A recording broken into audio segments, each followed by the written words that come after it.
दोस्तों, आज आपके सामने वन वर्ड सब्स्टिट्यूशन लेकर आया हूं और देखिएगा कुछ कितने सिंपल वर्ड्स और हम फटाफट इसको याद कर लेते हैं। तो दोस्तों, सबसे पहला वर्ड है study of stars, astronomy. Astronomy आप जानते हैं, एस्ट्रोनॉमर्स जो एस्ट्रोलॉजर्स और एस्ट्रोनॉमर्स के बीच में डिफरेंस होता है। एस्ट्रोनॉमर्स वो हैं जिन्होंने चंद्रयान को भेजा और एस्ट्रोलॉजर्स वो हैं जो एक्चुअली हाथ देखकर भविष्यवाणी करते हैं। तो एस्ट्रो एस्ट्रो मतलब स्पेस की बात। फिर हमारा अगला वर्ड है डेमोग्राफी। तो डेमोग्राफी पे दो गौर करना है, जिसमें डेमो है और फिर ग्राफी है। तो दोस्त याद रखना कि डेमो मतलब एक्चुअली पब्लिक होता है। आपने सुना होगा डेमोगॉग एक शब्द होता है। तो जब आप डेमागॉग की बात करते हैं तो गॉग मतलब एक्चुअली लीडर होता है। तो डेमागॉग मतलब एक ऐसा लीडर जो पब्लिक का लीडर तो हो लेकिन पब्लिक को भड़काए, ये नेगेटिव सेंस में शब्द आता है। तो डेमा का मतलब पब्लिक होता है, ग्राफ का मतलब डिटेल होता है। तो डेमोग्राफी मतलब हो गया पब्लिक का डिटेल। और जब पब्लिक का डिटेल आप लीजिएगा तो क्या लीजिएगा, एज, जेंडर, ऑक्यूपेशन, यही सब डिटेल जो सेंसस जनसंख्या के जनगणना के समय लिया जाता है उसी को हम डेमोग्राफी कहते हैं। एग्जाम्पल है the demography of the whole town population has been mapped. पूरे टाउन के पॉपुलेशन का जो डेमोग्राफी है उसको मैप कर लिया गया है, पता लगा लिया गया है। अगला वर्ड जो हमारे सामने आता हुआ दिख रहा है वो है पैलेयोग्राफी। पैलेयोग्राफी एक्चुअली एंशियंट राइटिंग्स, जो पुराने स्क्रिप्चर्स हैं, जो पुराने शब्द, जो पुराने लिखे हुए हमारे ग्रंथ हैं या पुराने जो डॉक्यूमेंट्स हैं उनको पढ़ने को ही हम पैलियोग्राफी बोलते हैं। और यहाँ पर एग्जांपल भी दिया है, these three university professors have been emerged in the research and study of paleography for over a decade. एक डिकेड से पढ़ते आ रहे हैं। अगला वर्ड आपके सामने है जियोलॉजी, जियोग्राफी। मुझे नहीं लगता है जियो का मतलब आपको बताने की जरूरत है, भूगोल होता है, अर्थ होता है। Study of rocks and soil को जियोलॉजी कहते हैं। My geology homework is not going to be complete by the final submission date. तो दोस्तों, ये जो हम वन वर्ड सब्स्टिट्यूशन देख रहे हैं, अगर आपको किसी स्पेसिफिक खास तौर पे आपको अगर साइनो एंटो या कुछ नए पैटर्न के क्वेश्चन, बैंकिंग पैटर्न के क्वेश्चन, किसी भी तरह का आपको खास सेक्शन के बारे में मदद चाहिए तो कमेंट में जरूर लिखिए। अगला वर्ड अल्केमी आ रहा है। तो अल्केमी से तो एक किताब भी याद आ गई, अल्केमिस्ट, बहुत पॉपुलर किताब। तो the ancient search of a universal panacea, panacea मतलब होता है अमृत, संजीवनी बूटी, रामबाण। And of the philosopher stone, philosopher stone मतलब होता है जिस चीज को छुआ वो सोना बन गया। The medieval version of the study of chemistry.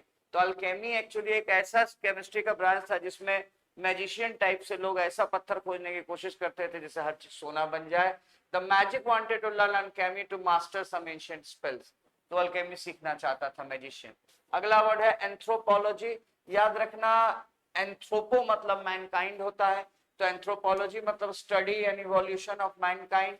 तो इसमें हमेशा एंथ्रोपो को हम लोग मैनकाइंड के स्टडी, क्योंकि लॉजी मतलब तो स्टडी होता है, मैनकाइंड का स्टडी। और यही एंथ्रोपो को अगर तुम फिलैंथ्रोपी फिलैंथ्रोपी में लगा दोगे तो यही एंथ्रोपी जो है यानी जो मैनकाइंड है वो जो फिल यानी लव के साथ लगेगी तो इसका मतलब फिलैंथ्रोपी मतलब हो जाएगा लव फॉर मैनकाइंड, जो मानवता से प्यार करे। अगला वर्ड साइकोलॉजी है दोस्त। तो मुझे नहीं लगता है कि इसके बारे में मुझे कुछ ज्यादा तुम्हें बोलने की जरूरत है। साइको मतलब तो माइंड होता ही है, तो साइकोलॉजी मतलब दिमाग का नॉलेज। तो एंथ्रोपोलॉजी का एग्जांपल दिया है, anthropological research helps us trace our civilisation. तो psychology the study of human mind. I am really interested in studying psychology and how the mind works. ये साइकोलॉजी की बात हो गई। अगला वर्ड जो है लेक्सिकोग्राफी। लेक्सिको का मतलब याद रखना, लेक्स मतलब डिक्शनरी, तो ये डिक्शनरी राइटिंग का आर्ट होता है लेक्सिकोग्राफी। और एग्जांपल भी आप एक्सक्यूज मी, लेक्सिकोग्राफी।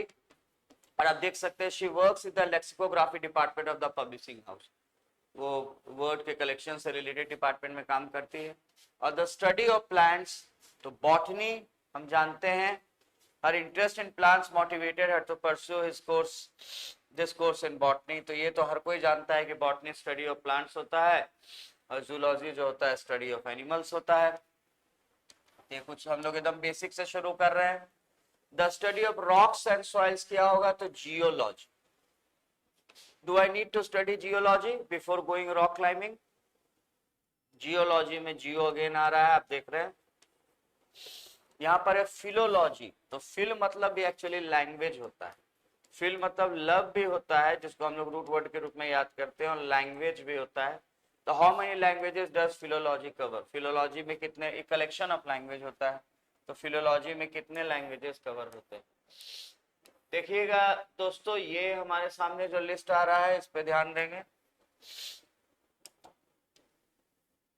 सामने है state of disorder due to the absence of non recognition of authority और other controlling system. Anarchy, anarchy की जब हम बात करते हैं तो एक्चुअली एक ऐसी जगह है जहां पर किसी भी तरह का कानून व्यवस्था नहीं, यानी कि पूरा एकदम डिसऑर्डर, डिसओबेडेंस, जहां पर कि पूरी तरह से लॉ एंड ऑर्डर खत्म हो चुका हो, कैओटिक सिचुएशन, मेहम हो चारों ओर, राइट। मेहम मतलब पूरा एकदम दंगा फसाद, बिखराव, कैओटिक सिचुएशन चल रहा हो, राइट। यही हुआ एनार्की।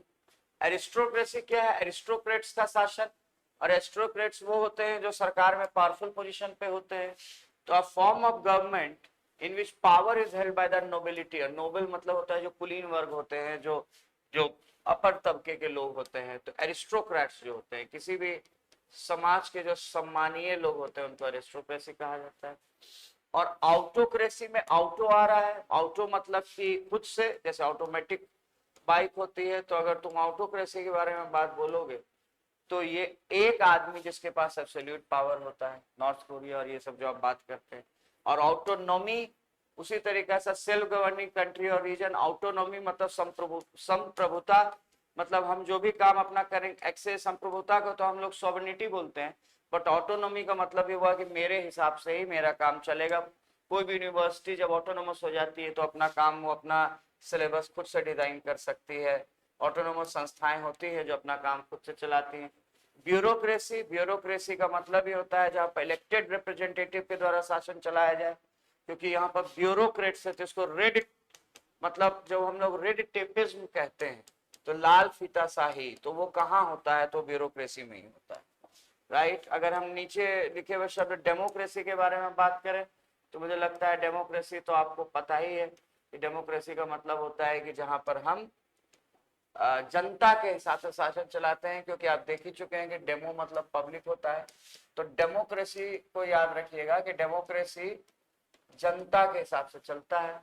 और यहाँ पे जेरोंटोक्रेसी है, तो याद रखना जो जेरा वर्ड होता है ये एक्चुअली बूढ़े लोगों के लिए आता है। हिंदी में भी तो, संस्कृत में भी तो बोलते हो ना जीर्ण शीर्ण, तो जो जेरा है वो एक्चुअली ओल्ड पीपल। तो जेरेंटोक्रेसी जो है अ स्टेट सोसाइटी और group govern by old people, यहाँ बूढ़े लोगों का शासन होता है।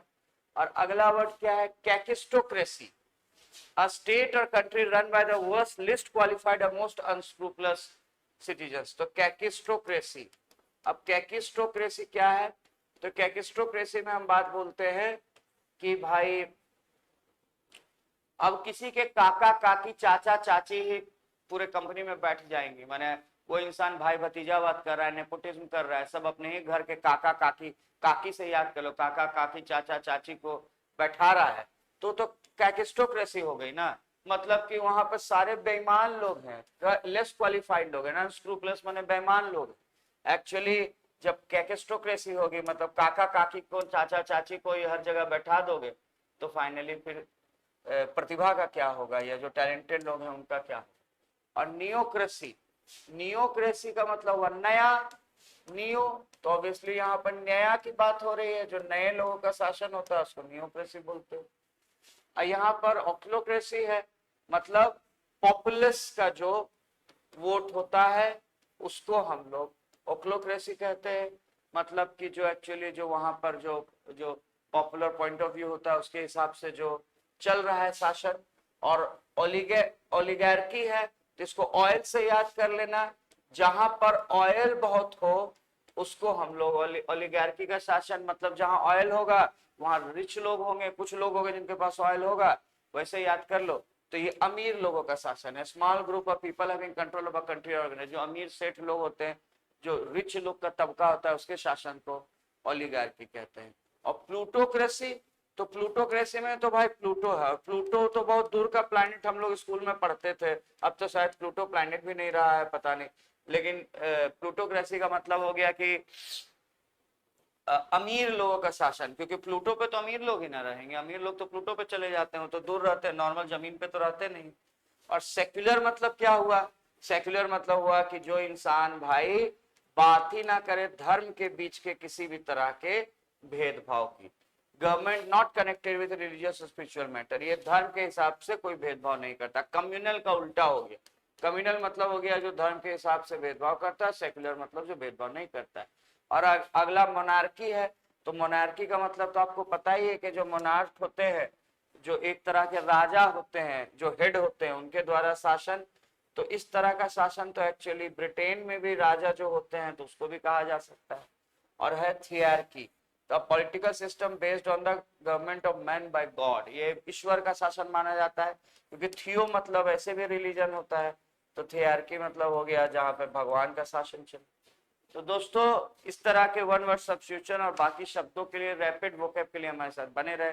मेरा नाम अमित चौधरी है, फिर मिलते हैं।